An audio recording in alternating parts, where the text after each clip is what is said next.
This video will cover introductory information about business analytics, including the role of the business analyst, what makes a business analyst successful, and an overview of business analytics tools, project outcomes, and the analytical process. There are three main reasons business analytics is an enticing career choice. The first is that there's a high demand for business analysts, and the relatively low supply of skilled workers means that salaries are higher in this field. Another reason is for the challenge of solving interesting problems. Analysts are typically people who are interested in solving complex puzzles. Finally, those who are curious about how things work can use their skills in analyzing data to uncover previously unknown truths. A business analyst can take many roles depending on the data and the type of project. The most common roles are that of an interpreter, in which the analyst uses descriptive analytics to tell the story of what happened, an oracle, in which analysts use predictive analytics to predict future events, and a console, in which the analyst uses prescriptive analytics to provide advice on the best course of action. An analyst becomes successful due to a combination of hard and soft skills. The hard skills are more tangible and refer to what the analyst can do with what tools, while the soft skills are less flashy on a resume, but equally or even more important than the hard skills. Analytical tools can be separated into two categories: software that requires coding, and software in a graphical user interface, or GUI, that is based on point-and-click interaction. The main benefit of writing code is that it allows for more flexibility. There are more features, and it allows for more possibilities. The drawback of coding is the extended learning curve. Within the last decade, there have been many new GUI programs that make analytics easier to implement without the need for writing code. Programs such as Tableau, Alteryx, and RapidMiner have started gaining market share, going along with older tools such as SAS Enterprise Guide. But none of these tools have yet to replace the overwhelming popularity of code-based software such as SAS, R, Python, or SQL. There are many different goals that an analytics project can strive for. Typically, these goals fit into one of two categories.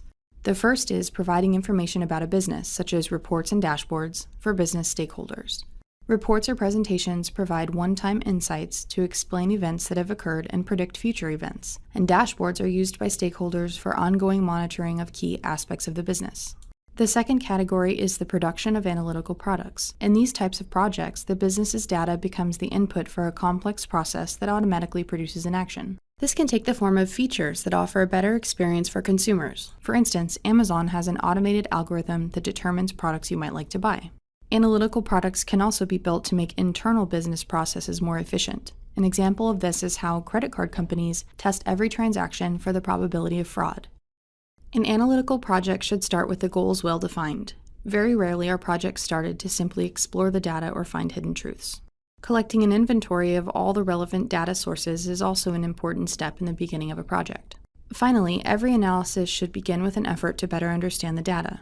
This should be done before any analytical techniques are used. Simply observe the data files and write down a list of observations, questions, and any other ideas you have. This process, called creating disfluency, enhances the data dictionary and helps the analyst internalize elements of the data. Cognitive disfluency is the principle that enables students who take lecture notes by writing to retain more of the material than students who type notes, even though those who type can take notes more efficiently. Sometimes the more work we have to do to process the information, the better we can understand the information.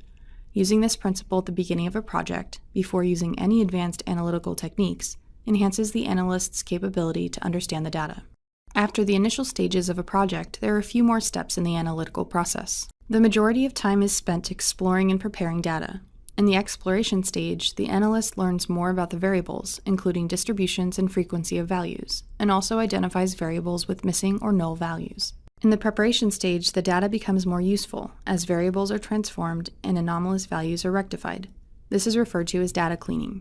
Another common task during this stage is to join data into as few sources as possible. Perhaps one of the most valuable techniques to use during the preparation stage is called feature engineering, in which the analyst transforms certain variables into new variables containing slightly different data. This allows hidden aspects of variables to be analyzed. For example, a dataset with a date variable can have a new variable added to determine whether that date is on a weekday or the weekend, and this new variable could add important information that was not readily available in the original data source. This is one of the areas of the analytical process where creativity is needed. The last two steps in the analytical process are to build models and then to put these models into production. A model is a type of mathematical equation that describes relationships among variables in a dataset. often for the purpose of predicting an outcome. By putting a model in production, an automated decision can be made when new data is observed. In some cases, models are not the goal of a project. Rather, the goal is to analyze data and communicate the findings in an analytical report, presentation, or dashboard. Visualization of the data is also a key component throughout the entire analytical process, as the analyst attempts to learn more about the data.